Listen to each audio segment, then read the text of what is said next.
好，接下来关税战，我们特别要关注到的是，最高法院现在也挡不住川普的关税了吗？被判关税违宪之后，关税的部分，川普再对全球多国开征15%的高关税，并且启动了各项调查，包括了301、232、122条款。今天我们都会一起来做关心。现在等于三箭齐发，川普对全世界开贸易战吗？好，我们赶快来关心到的是去年引用的川普的这个关税，用的是国际紧急经济权利法，强征全球的关税，结果不是被最高法院说是违法吗？结果呢？川普没有再怕，立刻在同一天又宣布了，透过贸易法第122条，接下来要对全球加征15%的关税。这个122的贸易法本来是可以用在哪一些情况的？我们带观众朋友来稍微理解一下。其实它目前是说只能用在极端的状况之下，但已经被川普拿来使用了。就是说，在美国出现严重的贸易逆差或者是美元贬值的时候，总统呢是有权利可以在150天之内单方面开征最高15%的关税的。好，现在我们来看到川普说的，他要用的是122的这个贸易法。那么接下来也预估了《华尔街日报》说，全球多国要注意了，有6大产业的业者，你的产业将会受到比较大的影响，包括了在大型电池的产业、铸铁或者是铁制配件、塑胶管材、工业化学品跟电力、电网、电信的设备等等，都会被课征国安税。而且呢，原来就已经跟这个各国谈好的这个贸易的关税，他是说美国贸易部代表是说不会变的，也就是说除了原本的之外，还会再叠加刚刚提到的122条款。川普这个时候也在社群放话了，任何国家想要利用最高法院裁决来耍花招，美国我们还会持续对你祭出更多的高关税。在这个时候，欧盟国家则是带头出来对美国表达了强烈的反对，痛批不接受美国任意的调涨这个关税价格，并且欧盟也特别提到，他们认为有可能他们会面临的是叠加关税。他们说接下来要4个月的时间来厘清到底这一场冲击会有多重大。好，最高法院都说它违宪了，结果川普还用了122的这个条款复活关税，代表美国根本没有办法治川普吗？是这样吗？大使怎么看？因为这个法院的判决啊，基本上只是说你引用国际紧急经济权利法，那引用的话引用失当，因为这个并没有发生经济紧急状态出现，所以你引用的这个你让这条法律生效的前提不存在，所以你这个措施就是不正确的。他并没有说你引用别的法律就违宪了，对，因为川普还有很多法律可以引用，起码算起来还有5种法律。那同样有这个所谓的贸易法，另外还有关税法。关税法最狠的是1930年的时候，那时候正好世界大萧条之前了。那时候的美国总统，当时美国总统是最有名的关税的这个关税之王，川普最喜欢他了。他事实上他授权就是说，你只要有美国受到他贸易伙伴经济上不平等的对待，总统就可以采取相对的报复措施。他也没有什么150天啊，15%的上限啊。川普第一任就是用这个法律来做各种的所谓的贸易手段的法源基础。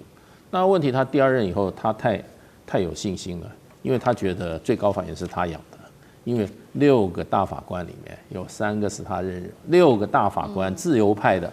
保守派大法有3个是他任命的，那另外3个之前也是属于保守派的。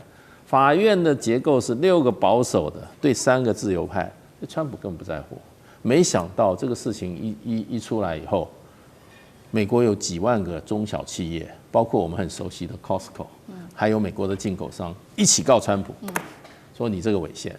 所以在联邦贸易法院打川普也输，川普上诉到联邦上诉法院，川普也输，才打到联邦法院。川普本来讲联邦法院我养的那几个都是我养的，我任命的其中3个都是我根本就是我任命的，就没想到他任命那3个里面，对不对？有2个就反叛了，就叛变了。对，另外一个还有就是他首席大法官也是保守派的，他也反对了。所以川普他就会想说，哎，我真的是很笨，我当初干嘛要引用这国际紧急经济权利法？我要引用贸易法，对不对？122条，现在122条不是没有人敢说话吗？那接着他可以引用贸易法301法案，301法案也是一个怎么样？这种是天王法案啊，它可以为所欲为的，只是他事先要调查。所以现在这个法律上，川普是挡不住的啦。哎，那你不服？对，你说啊，你用这个122不对，好啊，那你告我啊。你看看这个一告就是6个月，对不对？6个月我报122不行，我用301可以吧？对，所以这个法律是治不住。怎么样可以治住美国的总统呢？很简单嘛，就是说你让他期中选举大败。你让他在2028年的总统大选下台，就这样子了。其他的话就是，要不然就是国会，你让民主党去掌控，民主党修法，把你那个现在的法院全部给你废了，然后再明定说总统不能随便乱加 tariff， 就制住他了。对，其他外国政府来讲，这个跟美国现在联邦最高法院最后判决是无关的。因为他们使用不同法律，国际之间的签订贸易条约是依据国际贸易法，一个愿打一个愿挨，跟你美国国内法什么无关。所以啊，欧盟只是叫，根本不敢动了。好，所以现在美国自己的法院治不住川普，那一样的问题，上次哥怎么看？对，我觉得这一次这个联邦最高法院的判决里头有一个为什么保守派会做出这样反对川普的意见，主要他们还是这个保守是什么？就是关税。最终的权利是属于国会的，这个是一个古典主义当中在思考，它不是总统个人的，所以虽然是他提名的，所以最后是支持这一点。因此，但是这如同刚刚大致讲的，他有很多招可以用，他18般武艺、千手千眼，他都可以来用关税。所以，只是这里头无论打司法或等等，但至少在这个法益上，最后由国会来确定。那这个部分是我认为是这一次美国的这个司法判决很大的关键。但你必须得说，关税这件事情，带就这几天来看。2个角度，第一个对于川普的影响是很大，他情绪真的很差，说登10%，几秒钟之后，几分钟之后又变成15%，所以他现在用122的部分这个法条，他还是用他的情绪。你可以知道他不是一个理性的人。我一直强调，他作为一个顶流的商人，他的愤怒，他的手脚不能如他所愿去操控这些数字，压迫别人。你要知道，这前半年他真的是爽死了，大家都全部看他脸色，全部都要跟他下跪。所以他最终在这个东西没有办法掌握的时候，他这个愤慨会怎么体现？我也同意大使讲，他会用其他的部分的法律，即使扭曲其他部分法令，仍然要体现，他不会在关税上认输的。我认为川普不会的。但我认为现在有一个比较特殊的状况，就是说现在对各国的影响所产生的东西，真的不盘点不知道。以我们对台湾的部分，中华民国政府的影响，真的是经过这24小时的盘点之后，大家才发现，哇，原来豁免像蝴蝶兰这些当中，农产品还有27项原豁免，现在要缴重税了。而且在工业当中，原先1000多项，突然出现400多项。因此要交大的税，所以这波对于所有国际间的影响性，还要在产业间谈到底是适用性，它关税喊，可是这个适用性本身还要仔细盘点，所以这会对于全世界，我认为所有的产业还是依然会造成冲击。你就不用缴税，现在突然122就要缴了，以它301更不用说了。是好，我们也等一下持续再关注。那还有谁受伤很深呢？等一下请郑总编跟干哥来带我们看。那刚刚讲的是说，川普他继续用其他的法来维持他的贸易战，那包括用了122之外，还用了301。那301他也打算接下来会锁定的国家就是亚洲多国，那当中当然包括了中国大陆。理由是你自己产能过剩，然后补贴农产品，所以我们要针对你祭出调查。当然了，大陆非常的火大，商务部立刻反击说，美方的对等关税跟芬太尼的关税都是单边措施，违反国际经贸规则，也违反美国国内法，警告说中美之间合则两利，斗则俱伤。那我们也知道，这个美国的最高法院这个最新判决，如果说最新结果出来的话，美国可能必须要退还的金额，美国政府高达了换算台币5.5兆元。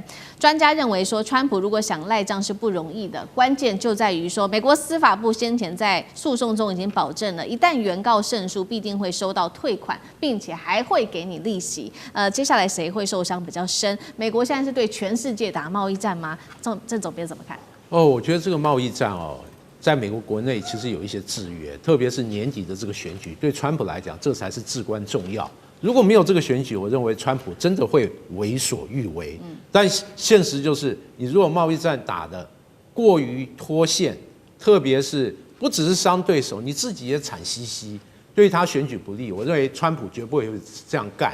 但我认为贸易战以去年来讲，就是他所谓的解放日，很开心的就对全世界打的贸易战。我认为是全世界大家都付出很大的代价，不管是中国大陆、欧洲周边的日韩，甚至我们，我认为美国自身的代价也很高。比如说最明显，它的贸易逆差有减少吗？它没有减少多少。它收了很多关税，大家发现90%是美国国内的进口商付的，对国外这些出口商来讲，其实影响相对有限，有影响，但没有美国国内受伤那么大。那另外，美国的国际公信力其实也受到很多挑战，因此对美国来讲，贸易战打了半天，其实它的主要诉求其实没有达到的哦。因此，今年再喝一壶这样的一个苦酒下去，那我认为对美国来讲，那最明显就是他年底的选举，川普还要不要打？因此哦，在考虑到对这个各国进行贸易伤害的同时，我认为川普更需要盘算的是，他如果这样打，对自身美国国内的情势，特别对于选民在年底的选举行为会产生什么样的影响？我认为这个才是他最关心，而且会考虑到利弊得失来做决策的关键因素。好，那干哥怎么看呢？美国到那个法院对于这个IEEPA 宣告这个就是违法，我觉得没有什么太大意义。光是对于中国的301你就晓得了，多可怕！中国到现在还在承受这么大的压力，20%以上的关税啊，对不对？全世界哪一个国家有这样子的？而且我跟你讲，301条款是允许总统他针对于外国不公平，那他那种外国不公平是什么？就是我认定你不公平，你就是不公平啊。那早在川普面前之前，他就认为中国为什么你跟我们做生意是不公平的？因为你的成本比较廉价，你的政府又进行补贴，你在很多方面，比如说成熟晶片的制成，你是用倾销的方式，就对我们而言，对你采取301条款是刚刚好而已。所以你说他这一次说 IEEPA 这个被宣告违法，可是对中国而言，他没有从贸易战之中脱身出来嘛，所以我是真的觉得啦，这个122哈或者232这种武器啊，它没有301来的可怕。现在我跟你讲，所以中国商务部说，你这若再这样下去，那中美两国合则两利，斗则俱伤。这一句话，我觉得他真的要好好想一想，为什么？你先把中国放在一边，你光看台湾就好了。台湾唯一有优势的，除了晶片以外，什么？就是工具机嘛。我们的工具机，它现在已经，工具机厂商马上算出来，我们要多付4%的关税。我跟你讲，会导电的。还有什么养蝴蝶兰的啊？还有养什么那个火鹤兰的，它都会导电。为什么？这些都是对美国出品的大宗。你现在如果说重新再定义啊，你重新再定义，你用122条款要征收15%的关税的话，那我们台湾不要再谈判半天，谈判什么？5000亿台币都已经付了，说我们要不是台币讲错了，5000亿美金，20兆的投资到美国，我们都答应要付了，现在换来还是15%。所以我说，对于不管海峡的两岸，川普他这个难怪他会对着那个大法官大骂说：“你们这些人到底还有没有爱国心啊？啊，你是我自己派任的法官，还这样对待？你说我跟你讲，你们背叛了美国的工人。我跟你讲，川普背叛了全世界，这句话才是真话。”好，谢谢干哥。那我们休息一下，马上回来。地缘政治、美中之争、战略价值、强权崛起、小国生存，现在与未来。